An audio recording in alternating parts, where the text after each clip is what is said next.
For years, whenever somebody brought up automation, we were told the same thing. Don't worry. Technology might replace repetitive jobs. It might replace factory work. It might replace cashiers. But the jobs that require creativity, judgment, communication, and education, those were supposed to be safe. Well, I'm not so sure anymore. Because AI isn't just coming for the jobs everybody expected for it to come for. It's starting to creep into the jobs people spent years preparing themselves to do. Writers, designers, programmers, customer service representatives, translators, researchers, marketing people, office workers, even parts of accounting, law, finance, and healthcare administration. And I think that's why this moment feels different. This isn't some robot walking into a factory and replacing somebody on an assembly line. This technology lives on your computer. It can show up overnight. One morning, you're doing something the way you've done it for 10 years. Then somebody at the company discovers a piece of software that can do half of it in 30 seconds. Maybe you don't lose your job immediately. That's actually what makes this more interesting. Instead, your boss realizes that 3 people can now do what 5 people used to do. Then maybe 2 people can do what 3 people used to do. Suddenly, the conversation isn't about replacing every worker. It's about needing fewer workers. And that could completely change the job market. Think about what we have been telling people their entire lives. Go to school, learn a skill, become valuable, find something machines can't easily do. But what happens when the machine starts learning the skill?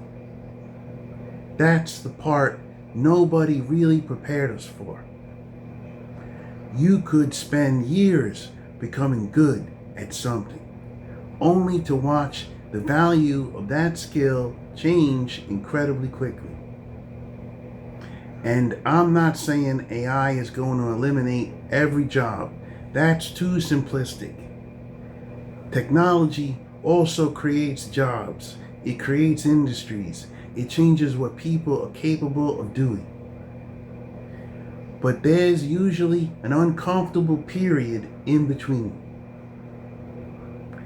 The old way starts disappearing before everybody understands what the new way is supposed to look like. And I think that's where we're heading. We're entering this strange economy where one person with the right technology might be able to produce the work that once required an entire small team. That sounds amazing if you're the person running the company.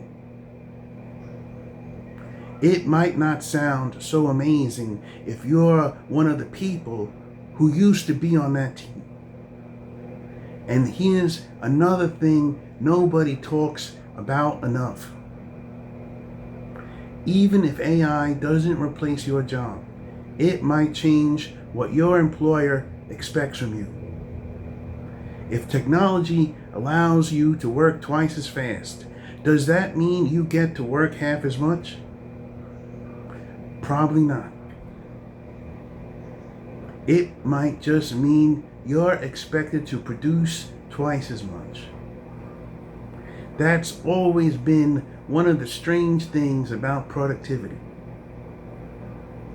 Every new tool promises to save us time, but somehow everybody still feels busy. Computers were supposed to save time. Email was supposed to save time. Smartphones were supposed to make everything easier. Now where now we are reachable everywhere, all the time. So when somebody tells me AI is going to free everybody from boring work, I hope they're right.